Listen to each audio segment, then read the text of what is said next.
우리가 잘 알고 있는 것처럼 천사 가브리엘이 마리아에게 찾아가서 정말 마리아가 깜짝 놀래서 자빠질 만한 그런 소식을 전했습니다. 처녀인 마리아 아들을 낳을 것이다 라는 것입니다. 정말 이게 처녀의 귀에 들렸었을 때, 마리아에게 들려졌을 때 얼마나 참 굉장히 당혹스럽기도 하고 놀랄 만한 그런 소식이었을까요? 이런 일들이 사실 성령의 능력으로 가능하다라고 그렇게 우리가 이야기하고 우리도 그렇게 되었다라고 이야기하지만 실제로 그게 우리에게 주어졌을 때 여러분 이 자리에 있는 우리 중에 이 이야기를 얼마나 믿을 수 있을까요? 이것은 믿기 쉬운 일은 아닙니다. 그러니까 그래서 이 천사 가브리엘은 마리아에게 사례 발표를 합니다. 사례 발표. 그러니까 그런 일이 있었다. 그러니까 사례 발표를 하는 겁니다. 그 일이 누굽니까? 그러니까 평생 아이가 없고 또한 지금은 나이가 많아서 이제 더 이상 아이를 낳을 수 없는 엘리사벳. 그 여인이 임신한 지 이미 6개월이 되었다라는 겁니다. 그것도 하나님의 능력으로 그렇게 되었다라는 거죠. 그러니까 사례 발표를 해주는 겁니다. 그러니까 어떻게 해야 돼요? 마리아는 즉시 그녀를 찾아가야 하는 거죠. 그래서 엘리사벳에게 쭉 달려갑니다. 그리고는 그곳에서 확신을 얻는 겁니다. 아, 처녀인 나도 성령의 능력으로 아이를 가질 수 있겠구나라는 확신을 갖게 되는 것입니다. 또한 성령님으로 충만한 그 엘리사벳이 하는 말을 통하여서 자신이 지금 메시아를 잉태했구나, 메시아가 나를 통해서 이 땅에 오시는구나라는 그런 확신도 갖게 되었다라는 것입니다. 그래서 이제 정말 마리아에게는 정말 놀라운 날이 시작이 된 겁니다. 얼마나 놀라운 날입니까? 그 날이 시작이 된 거예요. 첫 번째, 이날은 마리아에게 정말 기쁨의 날이었습니다. 그러니까 성탄절은 정말 우리에게 기쁨의 날이라는 겁니다. 그러니까 마리아는 정말 기뻤다라는 것입니다. 이 본문을 보면 마리아가 노래를 부르면서 자기의 기쁨을 이렇게 표현을 하고 있는 거예요. 46절 말씀 보시면 내 영혼이 주를 찬양하며, 또 47절로 가보시면 내 마음이 하나님 내 구주를 기뻐함은. 사실 이 두 구절은 서로 대꾸를 이루고 있는 겁니다. 그래서 내 영혼과 내 마음이 서로 대꾸를 이루고 있고요. 주를과 하나님 내 구주를이 서로 대꾸를 이루고 있고, 찬양하며와 기뻐하며가 서로 이제 대꾸를 이루고 있습니다.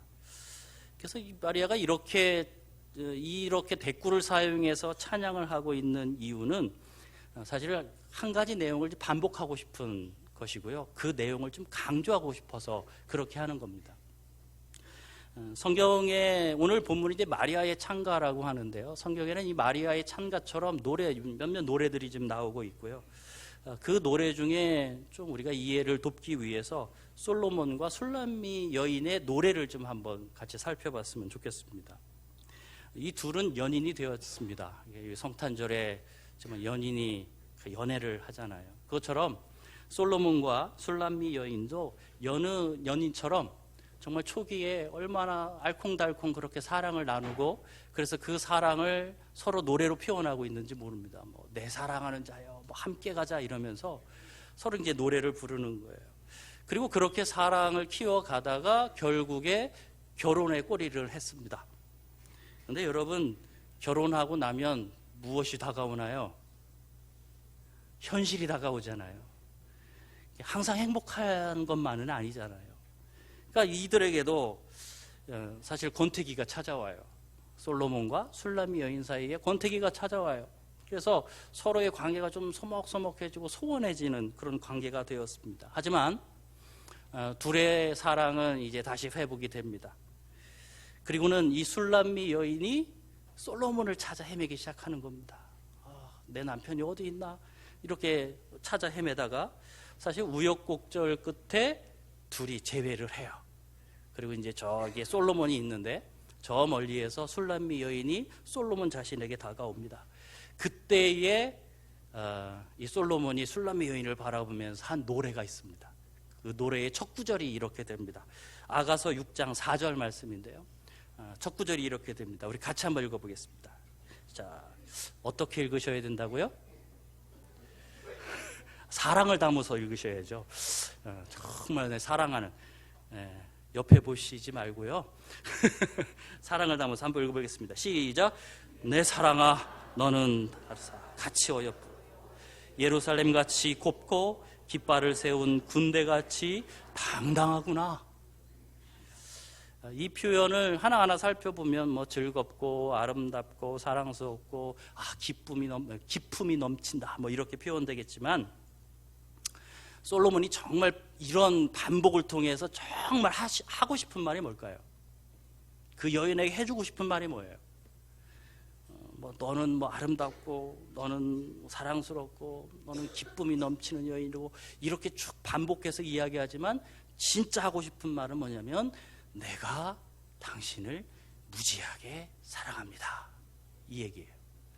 그 이야기를 하고 싶어서 몇 가지 이야기를 계속 반복해 준 거죠. 여기 본문도 마찬가지라는 겁니다. 지금 마리아가 46절, 47절 이렇게 대꾸를 이루는 이 이야기들을 이렇게 반복하지만, 사실은 무언가를 하나를 강하게 이야기하고 싶어서 이렇게 노래를 부르고 있는 것입니다. 지금 마리아가 표현하고 싶은 그 감정은 무엇이냐면, 제가 지금 정말 기쁩니다, 이겁니다. 정말 기쁩니다. 46절, 47절은 그것을 표현하고 싶은 것입니다. 여러분, 이 기쁨은 그냥 평범한 기쁨이 아닙니다. 본문에서 사용하고 있는 이 기쁘다라는 이 단어는 하늘로 치솟아 오를 것 같은 충만한 기쁨, 얼마나 기쁜지 저 하늘까지 막 치솟아 오를 것 같은 그런 기쁨을 표현하는 그런 단어라는 것입니다. 즉, 지금 마리아는 하늘까지라도 솟아오르고 싶습니다. 왜요? 정말 기뻐서 그렇다라는 것입니다. 형식이고 뭐가 없어요. 지금 사람의 시선도 중요하지 않습니다. 자기애는 너무나도 지금 기뻐요. 여러분, 그런데 이 처녀가 임신을 했다라는 것이 뭐가 이렇게 기쁘고 행복한 일이었을까요? 마리아는 왜 이것을 기뻐하고 있을까요? 처녀잖아요. 그 이유는 딱 한 가지인 것 같습니다. 제가 볼 때요. 그것은 마리아가 그토록 메시아를 기다리고 있었다라는 이야기입니다.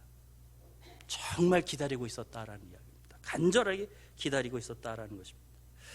이 천사 가브리엘이 전해준 그 마리아가 잉태할 아이, 장차 낳을 아이, 그 아이에 대한 표현들을 보면 그 이름은 무엇입니까? 예수입니다. 그는 누굽니까? 다윗의 왕위를 가진 자입니다. 영원히 야곱의 집을 왕으로 다스릴 것이며, 또한 하나님의 아들이라고 일컬음을 받을 것입니다. 그게 1장에 쭉 계속 나오는 내용들입니다. 그리고 성령님으로 충만했던 엘리사벳은 43절 말씀 보면 이 여인 마리아에 대해서 이렇게 표현합니다. 내 주의 어머니, 내 주의 어머니. 이 모든 화살표는 어디로 향하고 있냐면, 모든 화살표는 메시아로 향하고 있습니다. 이 모든 표현은 메시아에 대한 표현이었다라는 것입니다. 그러니까 자신이 잉태한 이 아이가 누구라고요? 메시아라고요. 그 사실이 정말 기쁜 겁니다. 너무 기쁜 겁니다. 정말 그것이 너무 기뻐서 하늘까지도 막 솟아오르고 싶은 그 기쁨이 지금 마리아 안에 있다라는 것입니다. 예, 맞습니다. 마리아는 그럴 정도로 계속해서 메시아를 기다려왔습니다. 메시아를 기다렸던 여인이 바로 마리아였다라는 것이고요. 그런데 그 메시아가 자신을 통해서 이 세상에 오신다라는 겁니다. 그게 너무 기쁜 거예요. 정말 기쁜 거예요. 마리아는 그것 때문에 지금 기뻐하고 있다라는 것입니다. 여러분, 근데 이 사실이 마리아에게 정말 기쁨만 주는 일일까요, 이게? 그러니까 지금으로 생각하시면 안 되고요. 그 당시에 처녀가 아이를 가졌습니다. 누구의 아이인지 모릅니다. 그녀는 이미 요셉하고 약혼을 했지 않습니까? 근데 요셉의 아이는 아니에요.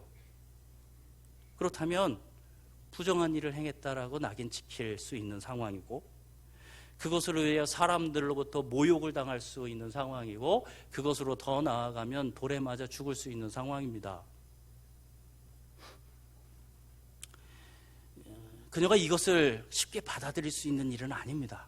그렇죠? 절대로 그렇게 되는 것을 쉽게 받아들일 수가 없어요. 어쩌면 이 일이 마리아에게는 정말 저주가 될 수도 있지 않겠습니까? 하지만 마리아는 이 일을 저주로 받아들이지 않습니다. 이 일을 하나님께서 베풀어 주신 은혜로 받아들입니다.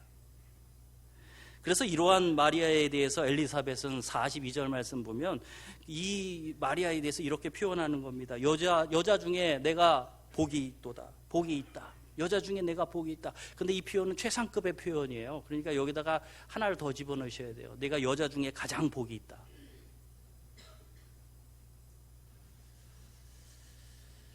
마리아는 사람들의 시선과 자신이 당할 일에 대한 두려움, 걱정보다 자신이 지금까지 기다려왔던 이 메시아가 오신다라는 소식에 너무나도 기뻤다라는 것입니다. 또한 그 메시아가 다른 사람이 아닌 자신을 통해서 오신다라는 사실이 그게 무엇보다도 더 기뻤다라는 것입니다. 그래서 마리아는 하나님 앞에 자신을 드리는 겁니다. 그 말씀대로 되기를 원한다라고요. 여러분 그렇습니다. 여러분 예수님께서 이 땅에 오신다라는 것, 오신 것은 이렇게 마리아가 기뻐할 정도로 여러분 정말 기쁨이다라는 것들을 여러분 기억하셨으면 좋겠습니다. 여러분 성탄절은 여러분 진정한 기쁨이 있는 날입니다. 믿으십니까? 주님이 오신 날이잖아요. 주님이 우리를 구원하시러 오신 날이잖아요.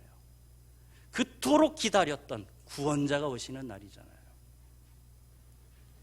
여러분 오늘 우리는 이 마리아가 누렸던 기쁨 우리가 누려야 될 줄 믿습니다. 그래서 이번 성탄절에 여러분이 이 마리아에게 느꼈던 이 하늘까지도 치솟아 오를 정도의 그런 기쁨, 여러분 그런 기쁨을 함께 누리셨으면 좋겠습니다. 누리기 싫으면 마시고요. 말리지 않습니다. 성도 여러분, 나라 시끄럽죠.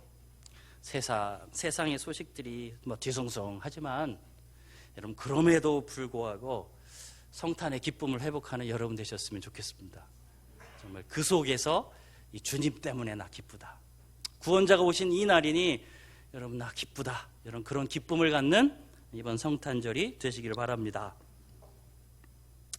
싫으신가 봐요. 여러분 두 번째로 그날은 마리아의 인생에 있어서 대전환의 날이었습니다. 반전의 날이기도 하고요. 마리아는 앞에서 우리가 살펴봤던 것처럼 예수님의 어머니가 되는 것이 정말 기뻤습니다.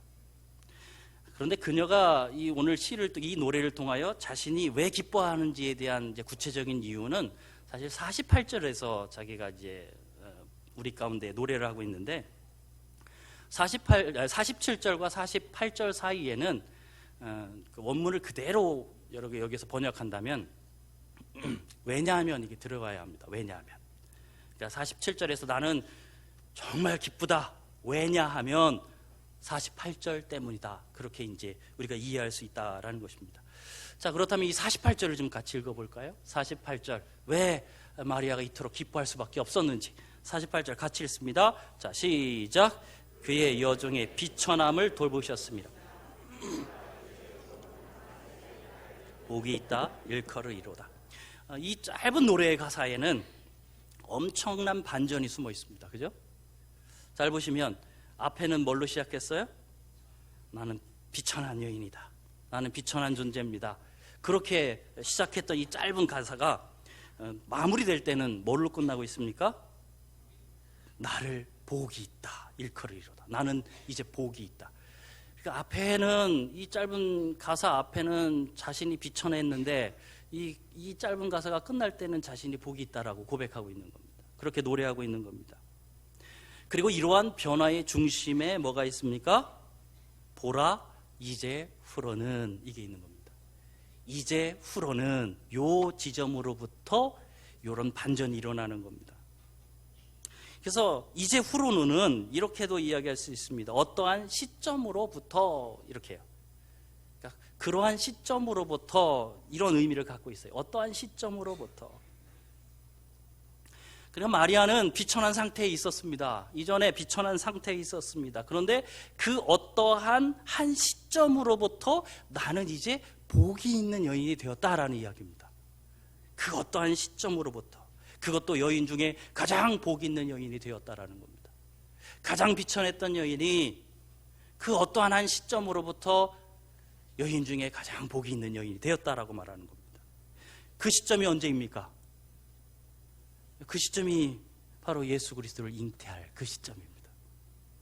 예수님을 잉태한 그 시점이 이런 마리아에게 정말 전환점을 가져다 주는 거예요. 마리아에게 있어서 예수 그리스도를 잉태했다라는 것은 마리아의 인생을 송두리째 바꾸는 사건이었습니다. 그녀의 인생을 송두리째 바꾸어 놓았습니다. 그날은 마리아의 인생의 전환점입니다. 그날은 그녀의 인생을 완전히 바꾸어주는 대전환점의 날입니다. 전환의 날입니다. 여러분, 이것이 성탄의 의미입니다. 대전환의 날. 성탄은 실로 세상을 바꾸는 대전환의 날이에요. 그래서 역사도 그렇지 않습니까? 예수님께서 이 땅에 오시기 전, 우리를 그때를 어떻게 표현합니까? BC, 그죠? 주전, 주님이 오시기 전. 그 다음에 예수님 오신 이후에는요, AD로 표현하잖아요. 주후, 그죠? 주님이 오신 이후. 그러니까 성탄절은 세상의 역사의 한 획을 긋는 날이라는 거예요. 정말 놀라운 날입니다. 한 획을 긋는 날입니다. 우리 인생도 마찬가지 아닙니까? 우리의 인생. 우리가 예수 그리스도를 영접하는 순간 사실 우리의 인생도 이렇게 이전과 이후로 나누어집니다. 예수님을 영접하는 순간 이전과 이후. 예수 그리스도가 이 땅에 오시는 그날을 기준으로 하여 세상의 역사가 바뀌듯 예수 그리스도가 내 마음에 오시는 그날로부터 인하여서 우리의 인생도 이전의 인생과 이후의 인생이 나눠지는 것입니다. 여러분, 이전에 우리 인생은 어떤 인생이었습니까? 이전에 우리는 어떤 사람들이었습니까? 여러분, 그 이전에 여러분은 누구셨습니까? 에베소서 2장 2절 말씀을 같이 한번 읽어보겠습니다. 에베소서 2장 2절입니다. 같이 읽습니다. 시작. 그때에 너희는 그 가운데서 행하여 궁중의 권세 잡은 자를 따랐으니 곧 지금 불순종의 아들들 가운데서 역사하는 영이라. 그러나 예수 그리스도를 영접한 순간 여러분은 어떻게 되었습니까? 요한복음 1장 12절을 같이 읽습니다. 이것은 예수 그리스도를 여러분이 영접한 순간입니다. 같이 읽습니다. 시작. 영접하는 자 곧 그 이름을 믿는 자들에게는 하나님의 자녀가 되는 권세를 주셨으니. 예수님께서 내 안에 거하시는 순간부터 우리는 하나님의 자녀가 됩니다. 믿으십니까? 믿습니까?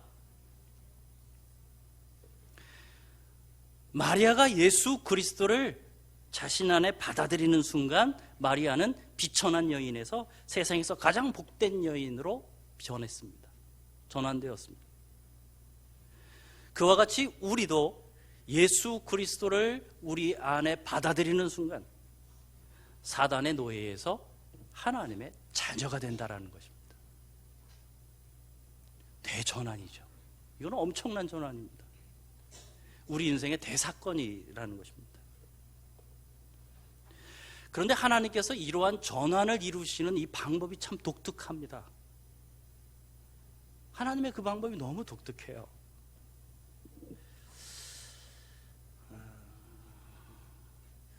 우리 하나님을 49절은 뭐라고 표현하고 있냐면, 하나님을 49절은 뭐로 표현하고 있습니까? 능하신 하나님, 이렇게 표현하고 있습니다. 능하신 하나님. 그러니까 우리 하나님은 능하신 하나님이에요. 능하신 하나님. 능하신 하나님이라는 얘기는 하나님께서 그 누구도 거역할 수 없는 절대적인 힘을 갖고 계시다라는 이야기입니다. 그 하나님의 그 능력은 절대적입니다. 그 누구도 그 능력 앞에서 반역할 수 없는, 그것을 어떻게 할 수 없는, 그러니까 그 앞에서 그 힘을 어떻게 거스를 수 없는 그 하나님은 그런 절대자의 힘을 갖고 계신 분이 하나님이세요. 그것을 능력의 하나님이라고 그렇게 표현하는 겁니다. 정말 하나님께서는 말씀 한마디로, 말씀으로써 이 세상을 창조하시지 않았습니까? 여러분, 이러한 절대적인 힘을 갖고 계신 하나님이라면 사실 눈짓 하나만으로도 세상을 바꾸실 수 있습니다. 표정 하나만으로도 세상을 바꾸어 버리실 수 있습니다. 그런데 그 하나님께서 참 독특한 방법을 사용하세요. 이 세상을 바꾸는데요. 이 세상의 전환점을 만드시는데 독특한 방법. 근데 그것도 참 어려운 방법을 사용하시는 거예요. 49절 말씀을 다시 한번 보시면, 마리아는 능하신 이가 큰 일을 내게 행하셨으니, 이렇게 표현합니다. 내게 행하셨다. 그 능력을 내게 행하셨는데, 하나님께서 이 마리아에게 행하신 그 능하신 능력은 뭐냐면, 그 큰 일은 뭐냐면 메시아를 잉태하게 하시는 겁니다. 메시아를 잉태하게 하시는 거예요. 메시아는 하나님의 아들이십니다. 그분도 하나님이십니다. 그런데 그 능력에 하나님께서는 그 보좌에서 그 하나님의 능하신 능력을 사용하시지 않습니다. 이게 독특한 거예요. 여러분, 권력자고 능력자라면 그 보좌에 앉아서, 그죠? 자신의 능력을 발휘하려고 하지 않겠습니까? 그게 세상 방법이지 않습니까? 어떻게든 그 자리를 지키며 자기가 가진 그 능력을 발휘하려고 하지 않습니까? 그런데 하나님의 방법은 전혀 그거하고는 상관없습니다.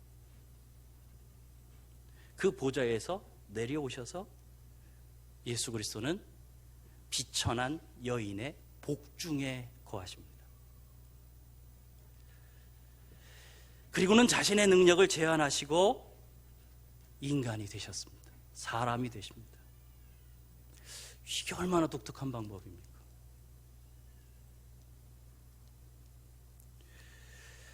54절도 한번 보십시오. 그곳에 보면 이런 표현이 나오죠. 그 종 이스라엘을 도우셨다. 이스라엘을 도우사. 근데 여기서 돕는다라는 말은 자신이 가진 그 힘으로, 그 능력으로 이스라엘을 이렇게 돕는다라는 의미보다는 어떤 의미가 더 강하냐면, 그들을 위하여 무엇인가 대신하여 돕는다라는 의미를 갖고 있습니다. 그들을 대신해서 무엇인가 하신다라는, 그래서 그들을 돕는다, 그런 의미를 갖고 있는 그런 단어입니다. 그러니까 하나님의 방법은 무엇이냐면, 비천한 자의 자리로 내려와서 비천한 자를 대신하여서 그들의 비천한 것을 대신 감당함을 통하여서 그 비천한 자들이 복되도록 만들어주셨다라는 것이죠. 그렇게 그들의 인생을 바꿔주셨다라는 거예요. 그렇게 우리의 인생을 바꿔주셨다라는 것입니다. 여러분, 이 독특한 반복 때문에 마리아의 노래처럼요, 이후에 이 마리아가 부르는 노래처럼 교만한 권력자들이나 교만한 부자들은 이 하나님의 은혜의 근처에도 갈 수가 없습니다. 오직 자신이 비천한 자임을 깨닫는 자들, 그리고 그 하나님을 경외하는 자들에게만 이 은혜가 주어질 것입니다. 이 인생의 대변혁이요. 여러분, 그러므로 이 성탄절은 정말 낮고 연약하고 억압받고 죄에 눌려 사실 비천한 인생을 살아가는 사람들, 특별히 정말 이 땅에 오신 예수 그리스도, 그 메시아를 받아들이는 그 모든 사람들의 인생을 송두리째 바꾸어 버리는 그런 날이라는 겁니다. 이 날은 여러분의 인생도 바꾸어진 날입니다. 믿으십니까? 그러니 이 날이 얼마나 놀라운 날입니까? 그러니 마리아가 그 예수 그리스도가, 그 메시아가 자기에게 오셨다라는 그 사실이 기쁠 수밖에 없는 거예요. 그것으로 인하여 자기 인생이 송두리째 바뀌었거든요. 비천한 인생에서 복의 인생으로 바뀌어버렸거든요. 우리는 예수 그리스도가 여러분 안에 오심을 통하여 여러분은 사단의 노예에서 하나님의 자녀가 되셨습니다.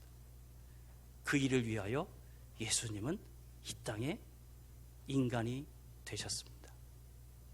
그날이 성탄절입니다. 여러분, 그러므로 여러분 그 주님을 기억하며 기뻐하시는 여러분 되시길 바랍니다. 기쁘시죠? 그날이 없었으면 어쩔 뻔했습니까? 네? 여러분, 그날은, 성탄절은 그래서 기쁜 날입니다. 그 기쁨을 갖고 살아가는, 그 기쁨을 누리는 이번 성탄절이 되시길 바랍니다. 세 번째로, 이날은 마리아에게 어떤 날이었을까요? 이날은 언약의 날입니다. 언약의 날. 성탄절은 정말 언약의 날입니다. 구약 성경의 마지막 책이 뭐죠?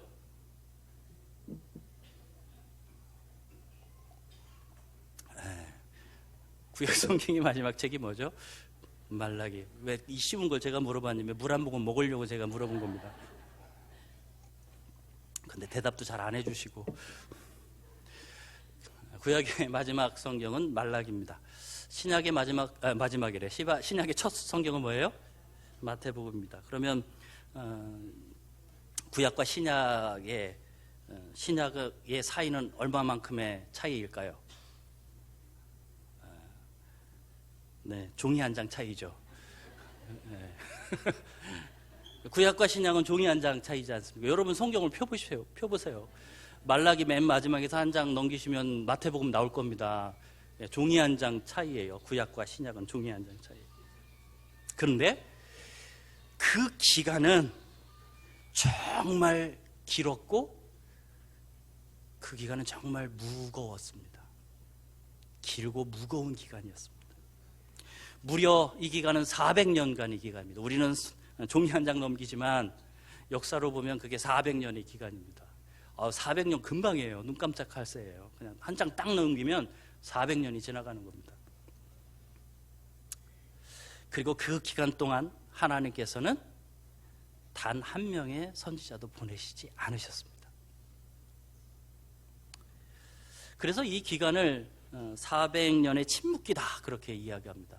400년의 침묵기. 사실 이 400년의 기간은 포로에서 귀환한 유다 자손들이 사실 절망을 경험하는 기간입니다. 절망을 경험하면서 무엇을 그들이 뼈저리게 느꼈냐면 메시아가 아니면 우리를 해방할 분은 없겠구나라는 것을 정말 뼈저리게 경험하고 느끼는 기간들이에요. 그래서 이 기간 동안에 이들은 메시아를 정말 애타게 기다렸습니다. 메시아를 애타게 기다리는 거예요. 그 마음이 속에서 생기는 거예요. 빨리 메시아 오셨으면 좋겠다. 어쩌면 이 기간 동안 침묵하시는 하나님 때문에 많은 유대인들은 자신들이 하나님으로부터 잊혀진 존재가 되었지 않았을까라고 두려워했을 것입니다. 마음에 떨었을 것입니다. 우리가 결국 잊혀져 버린 것은 아닐까. 하지만 하나님은 그들을 결코 잃어버리신 적이 없습니다. 한 번도 그들을 잊어보신 적이 없습니다. 갈라디아서 4장 4절 말씀을 한번 보시겠습니다. 갈라디아서 4장 4절입니다. 같이 읽습니다. 시작. 때가 참에 하나님이 그 아들을 보내사 여자에게서 나게 하시고 율법 아래에 나게 하신 것을, 하나님은 그들을 잊으신 것이 아닙니다. 하나님은 하나님의 때를 기다리셨습니다. 그 때를 기다리시는 것이죠. 오늘 본문에서도 말씀을 합니다. 54절 말씀, 우리 같이 한번 성경을 보고 읽겠습니다. 앞에 보지 마시고요. 54절 성경을 보고 읽겠습니다. 시작. 그 종 이스라엘을 도우사 긍휼히 여기시고 기억하시되. 여기도 보면 하나님의 긍휼은 사라진 게 아닙니다. 그죠? 단지 그 긍휼을 베푸실 때를 기다리셨던 것입니다. 그리고 이제 때가 되었습니다. 그리고 마리아의 노래처럼 하나님은 그 긍휼을 기억하셨습니다. 그리고 이제 어떻게 하시는 것입니까? 55절로 가시면 조상에게 말씀하신 것을 아브라함의 자손에게 이제부터, 그때부터 영원히 행하게 되실 것입니다. 기억하시고 그것을 행하실 것입니다. 그렇다면 여기에서 하나님의 그 약속하셨던 하나님의 조상에게 말씀하셨던 그것을 행하실 텐데 그 조상에게 말씀하셨던 그 말씀이 뭘까요? 조상에게 말씀하신 말씀이 뭡니까? 그것을 우리는 통틀어서 뭐라고 이야기하냐면 그것을 언약이다라고 이야기합니다. 그건 언약이다. 유대인의 조상이 누굽니까? 아브라함입니다. 그러면 아브라함에게 주셨던 언약으로부터 시작이 되겠죠. 아브라함에게 주셨던 언약이 뭘까요?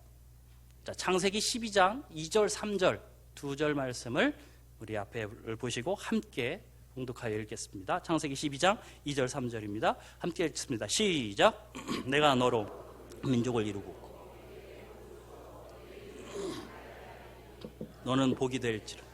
너를 축복하는 자에게 내가 주, 너를 저주하는 자에게는 내가 저주. 땅의 모든 족속이 너로 말미암아 복을 얻을 것이라 하신지라.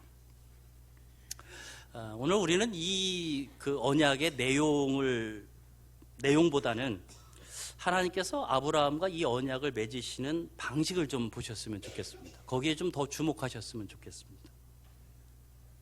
이 언약을 자세히 살피면 하나님께서는 아브라함에게 무엇인가를 지금 원하고 있으시지 않습니다. 네가 이 정도를 하면, 이렇게 이루어지면 내가 이 일을 이루겠다라든지 이런 말씀이 없습니다. 하나님은 아브라함에게 원하시는 것이 없습니다. 이 언약의 초점은 하나님께서 아브라함을 위하여 무엇인가 하시겠다라는 것에 맞춰져 있습니다. 내가 너를 위해서 이런 일을 하겠다라고 말씀하는 거예요. 이 언약은 일방적입니다. 그리고 무조건적입니다. 아브라함아, 그냥 이것을 내가 너를 위해서 그렇게 갈 거야, 이렇게 말씀하고 있다라는 것입니다. 하나님께서는 아브라함과 그의 민족, 더 나아가서는 오늘 그 언약을 보면 땅의 모든 족속에게 언약을 일방적으로 주고 계십니다. 그렇죠? 아브라함의 자손과 그 자손뿐만 아니라 땅에 살아가고 있는 모든 족속에게 이 언약을 그냥 하나님께서 일방적으로 주고 계시다라는 것입니다. 다시 말씀드리면 이 언약은 아브라함에 대한 하나님의 사랑을 일방적으로 표현하시는 겁니다. 내가 이후로 너를 계속 그렇게 사랑해 줄 거야, 이런 표현인 겁니다. 내가 너를 사랑할 거야. 또한 이 언약은 인류에 대한 하나님의 사랑도 보여주고 계시는 것입니다. 내가 그 족속을 그렇게 사랑할 거야, 이렇게 말씀하고 있다라는 것입니다. 그러니까 이 언약의 핵심은 뭐냐면 하나님의 사랑입니다. 언약의 핵심은 사랑입니다. 내가 너희를 사랑할 거야, 이것입니다. 여러분, 그것을 신약으로 가져오면 무엇이 될까요? 이 말씀을 신약으로 가져오면 요한복음 3장 16절이 되지 않을까요? 같이 읽겠습니다. 요한복음 3장 16절 같이 읽습니다. 시작. 하나님이 세상을 이처럼 사랑하사 독생자를 주셨으니 이는 그를 믿는 자마다 멸망하지 않고 영생을 얻게 하려 하심이라. 하나님께서는 아브라함을 통하여 세상에 사실 사랑의 언약을 주셨습니다. 그런데 오늘 본문에서는 그 세상을 사랑하셔서 마리아를 통하여 독생자를 주시겠다라는 것입니다. 이 비천한 자들에게, 마리아처럼 비천한 자들에게 멸망하지 않고 영생을 얻는 복을 주시기 위해서 마리아를 통하여 메시아를 보내시고 계시는 것입니다. 그리고 마리아는 메시아를 주신 그 이후, 그러니까 이제 후로는 55절에 있는 말씀처럼 그 자손을 영원히 하나님께서 사랑하실 것이라고 노래를 하는 겁니다. 그 약속을 주셨던 것처럼 우리를 사랑하셨고 그 사랑으로 메시아를 보내주시고, 그래서 이제 그 메시아를 통하여서 그 이제 이후로는 우리가 비천한 자들이 아니라 우리는 복된 자들이 되어서 그 하나님의 사랑을 영원히 누리게 될 것이다. 그것을 노래하고 있는 겁니다. 갈라디아서 3장 29절 말씀도 우리 같이 읽겠습니다. 갈라디아서 3장 29절입니다. 같이 읽습니다. 시작. 너희가 그리스도의 것이면 곧 아브라함의 자손이요 약속대로 유업을 이을 자니라. 여러분이 예수 그리스도를 여러분의 인생의 주로 영접하셨다면, 그분이 여러분의 인생의 주시라면, 그분을 받아들이셨다면 여러분은 바로 55절에 나와 있는 것처럼 여러분은 아브라함의 자손들이십니다. 아멘이십니까? 여러분이 아브라함의 자손이에요. 그럼 여러분이 아브라함의 자손이라면 이제 이후로는 우리는 하나님의 사랑을 영원히 받을 사람들입니다. 잠깐이 아니라 영원히 받게 될 것입니다. 그게 우리에게 주시는 언약입니다. 그게 성탄절에 우리 가운데 주어지는 언약입니다. 이제 후로는 너희를 영원히 사랑할 것이다. 로마서 8장 38절 39절 이 두 구절의 말씀 우리 힘있고 또 확신을 갖고 같이 읽으셨으면 좋겠습니다. 같이 읽습니다. 시작. 내가 로마서 8장 38절 39절 나왔나요? 네. 찾으시죠. 로마서 8장 38절 39절 말씀.